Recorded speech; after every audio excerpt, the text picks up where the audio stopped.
Hi, my name is Hannah, and today we're interviewing Bob. Originally from Canada, Bob is a serial entrepreneur in Southeast Asia. Today, he gives us his view on the secret to his success as an entrepreneur who companies have IPO on various exchanges, and his view on the impact of the pandemic. This podcast channel is about you, successful international entrepreneurs, successful expats, successful investors. Sponsored by HCJ.tax. I'm really grateful for your time this evening. Thank you. So please introduce yourself. Tell us a bit about your background. You'd like a little bit of history? Yes, sir. Well, when I was a young man and in Asia, in Indonesia to begin with, Right. I ended up as I was Canadian with a big beard, I ended up in the logging business, looked like a logger, became a logger, Okay. and ended up in the logging business in Balikpapan, Kalimantan, Mm-hmm. and from there opened a bar and restaurant built on stilts out over the bay there for all the oil industry and all my oil buddies that were up in that Balikpapan area. So I was in Indonesia for quite a number of years, and then following that back to Canada for several years, and Mm-hmm. uh, where I one of my ventures was starting a franchise system across Canada called Jungle Interiors. I had been Mm-hmm. known as Jungle Bob in Kalimantan, so Yeah. we called this Jungle Interiors, and this was all silk plants, trees, and flowers, which was kind of a new phenomena at that time. And this is Mm-hmm. where our friend in Hong Kong, Li Kai-shing, K.S. Lee, came from. That industry. It's Mm-hmm. where he made his initial fortune was in the artificial plant and flower industry. I didn't know him Mm-hmm. at the time, but we all know his name now. That's for sure. Uh, Definitely. at any rate, I started a franchise system across Canada, had 18 stores right across the country, Jungle Interiors franchises, which I Mm-hmm. ran, and then I took the company public under Mm-hmm. the company called Orient Express Enterprises. That was the Right. first public venture I did on the Toronto Stock Exchange, and later on, that business ran into some trouble as everybody in the world seemed to get into. Thought it was a good Mm-hmm. idea to get into the artificial plant business and fill their Mm-hmm. garage full of low-priced artificial product from China, and that Yeah. made it difficult for us. But at any rate, I soon after moved to Hong Kong and Mm-hmm. started an office furnishings business, importing high-end office furniture from Canada, the U.S., UK, Mm-hmm. called the company City Space, and I ran it out of a Chinese junk that I was living on in Aberdeen in the harbor. It was Wow. a beautiful place to live. I built myself Yeah. a little office right in the Yeah. junk, and then later took over the harbor master's office overlooking the Marina Club, and Mm-hmm. called that uh, called that our penthouse, and Mm-hmm. our operations went from there. We Mm. later did a public company with my partners in Hong Kong. Yeah. Uh, we went public with a company called Logic, a local company, and Mm-hmm. my partner Frank Lai and myself took that company public and later sold the public company to China Resources Enterprises, which Mm-hmm. most people know these days, and they used that public shell to put their China Resources Energy Company into, which has now probably got a market cap of about $200 billion. Um, Mm. so at any rate, we we took that company public, and then later I started an interior construction company with partners in Malaysia. We called that company City Access, and we expanded that company over some of the construction operations of an American company called Trammell Crow, and expanded that company across Asia with a lot of engineers and architects and so forth working for us. And later took that company public through kind of a backdoor listing on the Singapore Stock Exchange. So,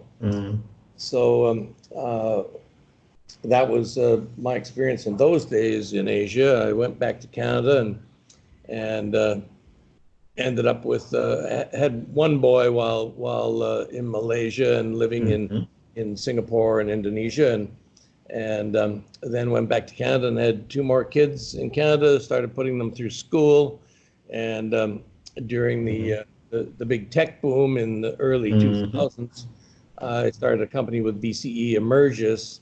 It was called Accessport, and it was a company for helping. It was an online company to help corporations move employees across countries. Okay. So at any rate, we eventually took that company public as well, and years later, I've ended up back here in Asia. My wife had a company that she was starting in the Philippines. My wife May is I think you know May certainly, and she's a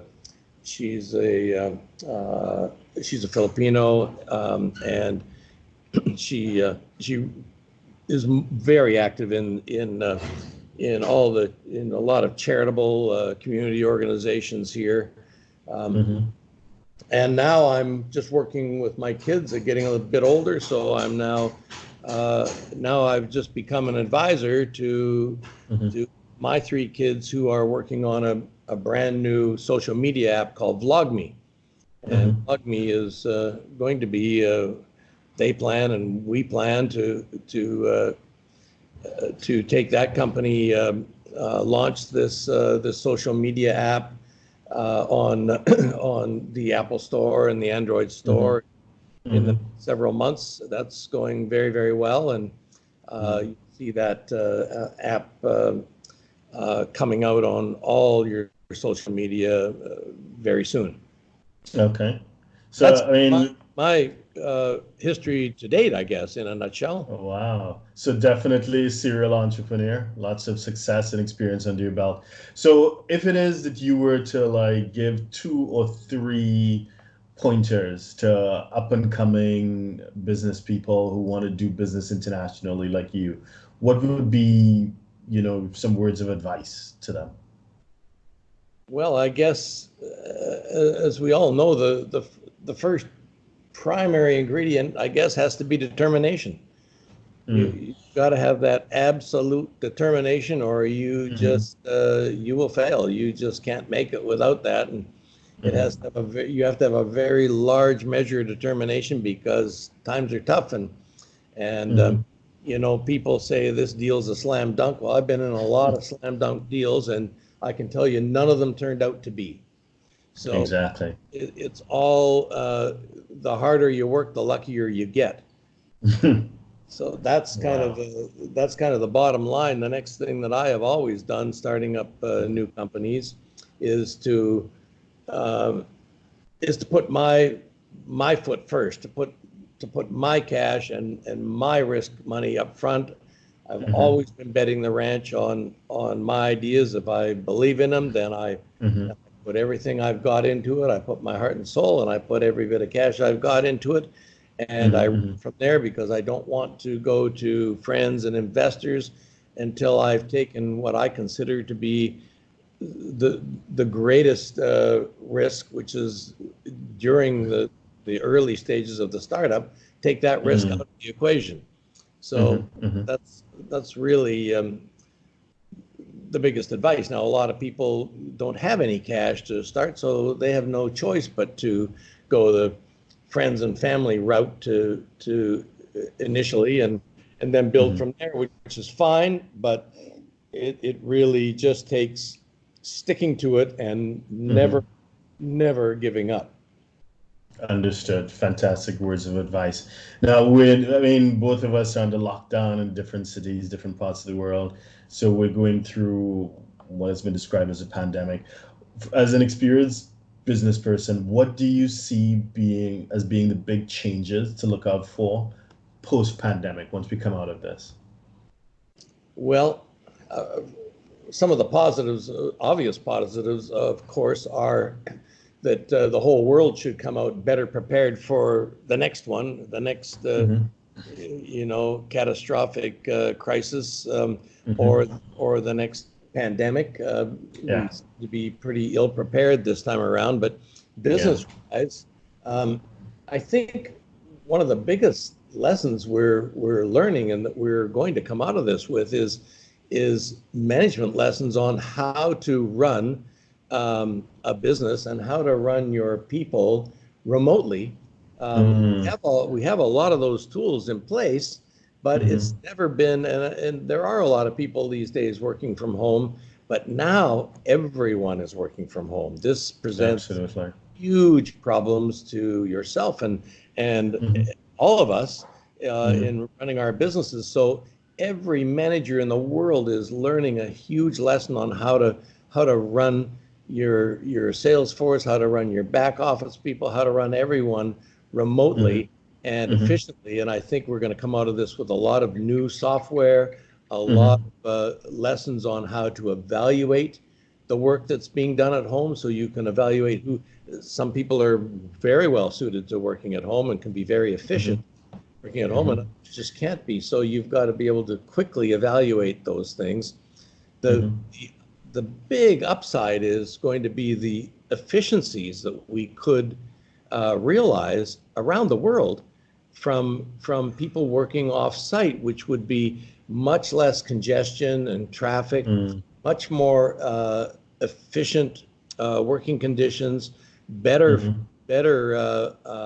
time with families, because you're cutting out an hour, 2, 3 hours a day in commuting to work and back. I think we're going to learn some huge lessons with regards to the work at home economy. Absolutely. That sounds great. Thank you for that. So previously you mentioned your latest project, VlogMe. Could you tell us a bit about that?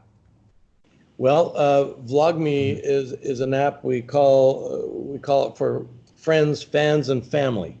And the biggest target for VlogMe is that in this day and age, social media, everyone knows is getting quite a reputation for being. Everyone is talking about how unhealthy social media is becoming, especially for our younger population. You know, everything is photoshopped. All the faces and bodies are all photoshopped. All the everything that is reposted, all the horrible political garbage and hatred that you find on social media. It's really becoming a very unhealthy medium.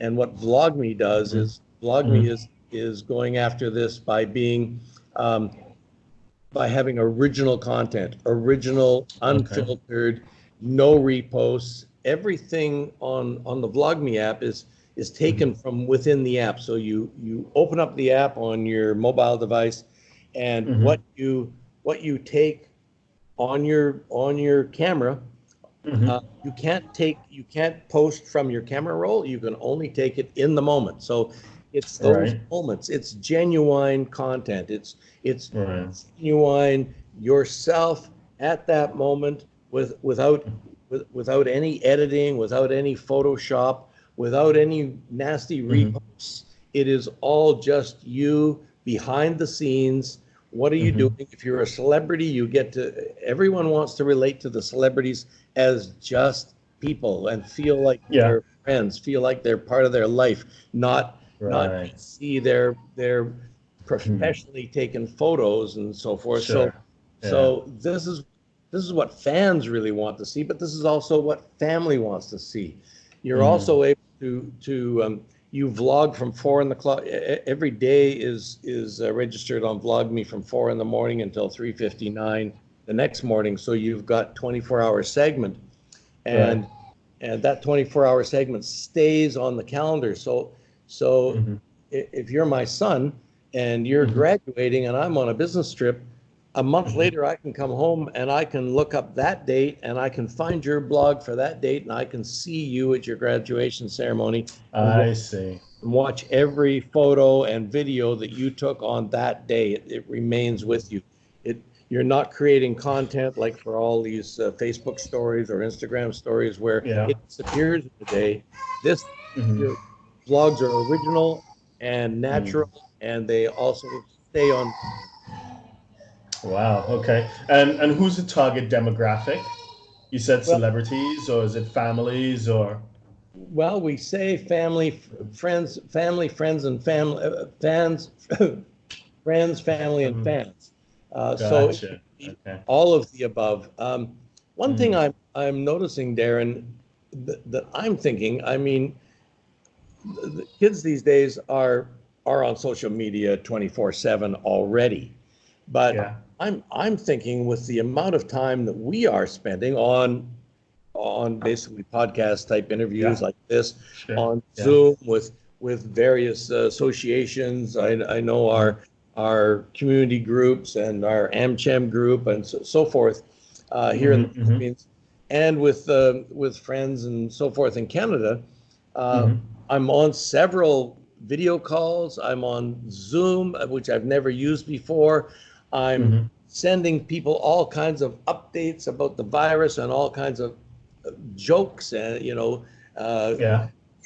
things to lighten up the day a little bit, all kinds of information, and just talking back and forth on social media, which I don't do very much of. So I think my demographic, the older demographic, the boomers, etc. I think Mm-hmm. Mm-hmm. there's going to be a huge uptick in the use of social media by the likes of myself and my age group. Uh, Right. so that's going to change. Of course, the biggest demographic of all for VlogMe is Mm-hmm. probably 13 to 25-year-old women. Mm-hmm. Um, I see. they are the biggest demographic as one group, no doubt about it. But Okay. with TikTok, and TikTok is really Yeah. quite, it's not genuine at all. And Okay. so I think TikTok probably doesn't have a real long future. But mind you, the parent company has a market cap of $90 billion at the moment. So Mm-hmm. Yeah. so go figure. The numbers are just astounding. Once VlogMe has 10 million users, the Mm-hmm. app is basically worth 100 million that day. So the Mm-hmm. target is really an app like VlogMe will be probably it'll be worth 100 million or it will be. It's Right. that Okay. industry is kind of it's like that, and it's astounding Yeah. because you can't when Snapchat went public, Mm. the kids that developed Snapchat basically got $12 billion out of it. Wow. Yeah, Yeah. can't count that high if they started now for the rest of their life. So, Yeah. but that's the market. It really Yeah. it you and I can sit Mm-hmm. down and crunch numbers for the rest of our life, and we will can't come up with that valuation. But Mm. that's what the industry is. It's amazing. Okay. And when are you set to launch? Well, right now, of course, the development work is really slowed down. Yeah. Our development Yeah. teams, of course, are all locked down, so Mm-hmm.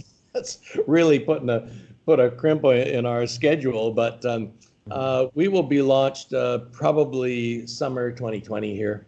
Uh, Okay. yeah, Great. That's great. we're set. There's a fair setback, and everything is quite uncertain just at the moment. But Yeah. Naturally. Yeah. we're looking for Mm-hmm. a few more investors to launch, and then we will do a Series A round with Mm-hmm. likely with venture capital, Mm-hmm. and there's lots of those firms that are really hungry for a Mm-hmm. platform like this, and some of the target would be to get one of the big players who don't have a Mm-hmm. social media platform to partner Mm-hmm. with. Yes. Not as a matter of Yes. selling out, but as a matter of partnering with a Yeah. big guy that can add so much power Mhm. and backup to it. Absolutely. All right. Well, thanks for sharing that and good luck with everything. And more importantly, thank you for your time. I really, really appreciate it. And I look forward to catching up with you in person once all these restrictions are lifted. Well, we Mhm. always like to see you visiting us here Yeah. in Manila, and Yeah. I'm hoping that one of these days, I haven't been to Jakarta for so long, I can come down Yeah. there and catch up on my good old Jakarta. I was there in the Mhm. cowboy days of the 1970s, Darren. So Wow. A lot of changes since then. yes, I'll bet. I'd love to get back there Yeah. again. So, and I speak the language still reasonably well, surprisingly. Sounds like it. Yeah. All right. Thank you very much. Have a good night. Okay, my friend, you have a great night too. Okay. Thanks very much. This has been Okay. fun. Thank you. Bye bye. Cheers.